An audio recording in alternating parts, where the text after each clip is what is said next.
بسم اللہ الرحمن الرحیم۔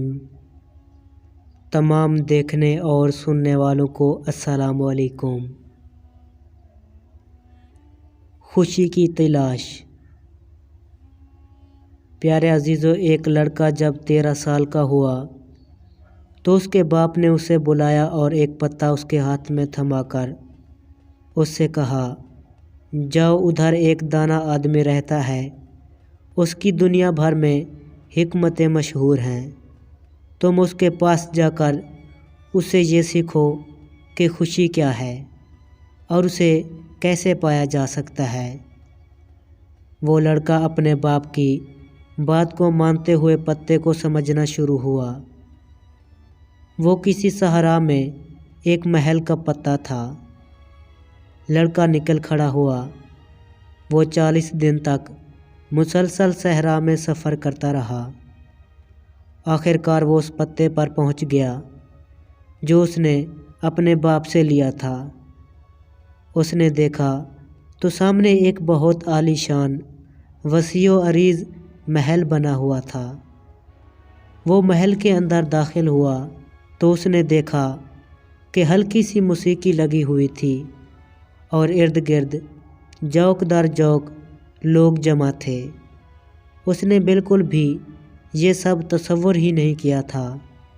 اس کا خیال تھا کہ اندر مکمل سناٹا ہوگا اور کوئی بوڑھا سا دانا بابا بیٹھا ہوگا جو اسے حکمت کی 2-4 باتیں بتا کر اسے واپس بھیج دے گا۔ لیکن یہاں تو کچھ ماحول ہی الگ ہے۔ اتنے سارے لوگ، اتنے لذیذ اور طرح طرح کے کھانے سجے تھے۔ اتنے میں وہ دانا آدمی آیا اور اس کو مخاطب کر کے کہا، تم ادھر نئے آئے ہو، کیا چاہیے تمہیں؟ لڑکے نے ساری کہانی سنا دی کہ میرے باپ نے مجھے آپ کے پاس بھیجا ہے کہ میں خوشی کا مفہوم سیکھ لوں۔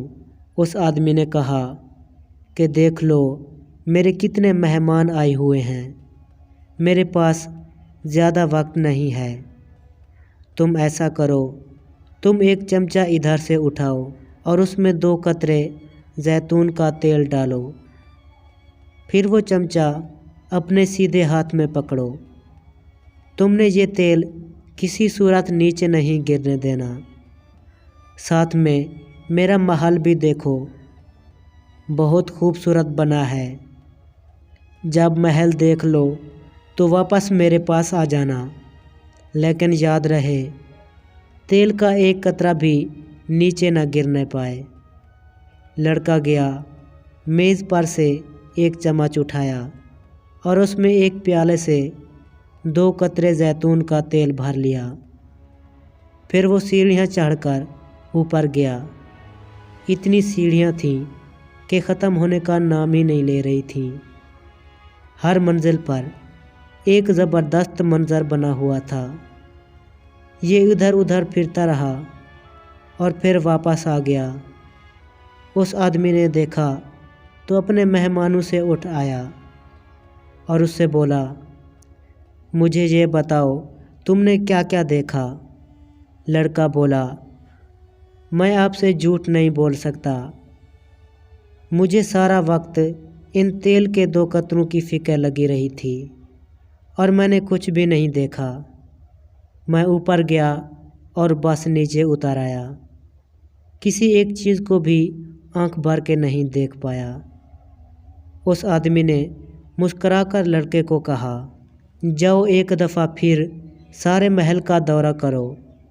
تمہیں پتہ ہے میں نے کتنے مہنگے مہنگے اور قیمتی فانوس بچھا رکھے ہیں، اور میں نے کتنے قیمتی فارسی قالینوں سے اپنا گھر سجایا ہوا ہے۔ میرا باغ جا کر دیکھو، 10 سال لگا کر سب سے ماہر باغبان نے اسے اتنا خوبصورت نکھارا اور سنوارا ہے۔ میری لائبریری جا کر دیکھو، کتنی عالی شان ہے۔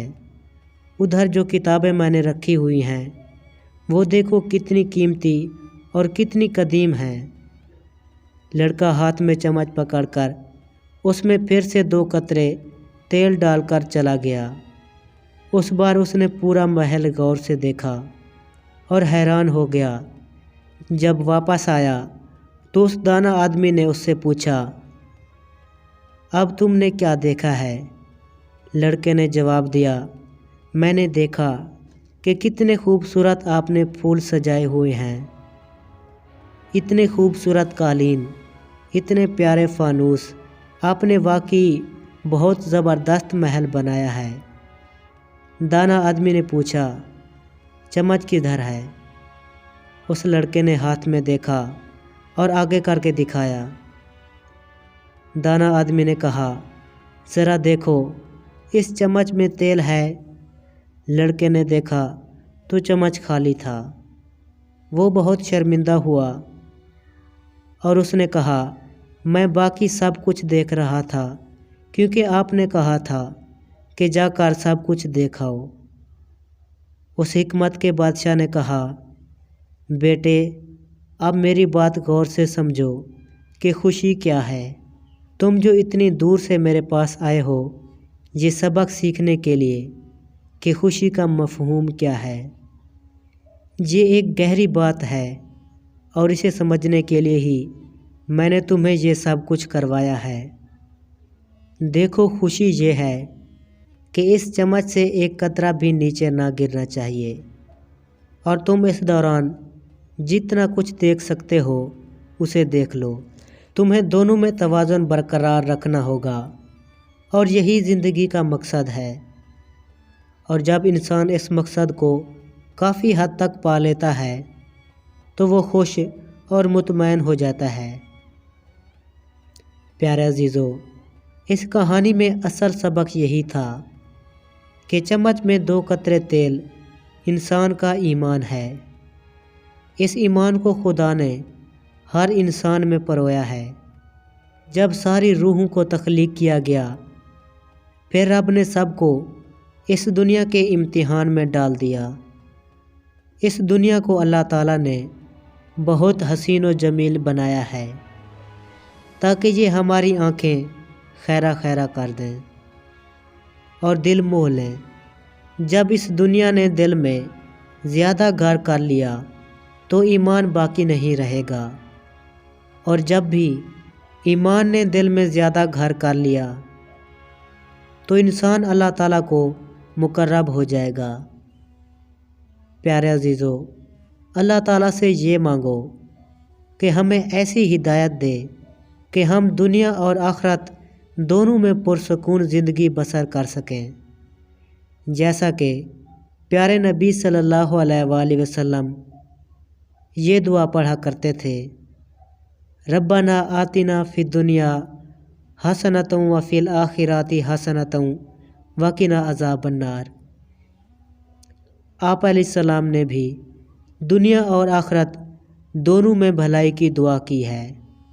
پیارے عزیزو، جو انسان ایمان اور دنیا میں توازن قائم کر لیتا ہے قسمت اس کا مقدر بن جاتی ہے اور اسے سمجھ آ جاتا ہے کہ خوشی کس نعمت کو بولتے ہیں، کیونکہ وہ اسے محسوس کر لیتا ہے جیسے اپنے پروردگار کا وجود انسان خود محسوس کرتا ہے۔ امید کرتا ہوں آپ کو یہ ویڈیو پسند آئی ہوگی اور آپ نے اس ویڈیو سے بہت کچھ سیکھا ہوگا۔ پیارے عزیزو، اس ویڈیو کو لائک کریں اور چینل کو سبسکرائب کریں۔ دعاؤں میں یاد رکھیے گا۔ اللہ آپ کا حامی و ناصر ہو۔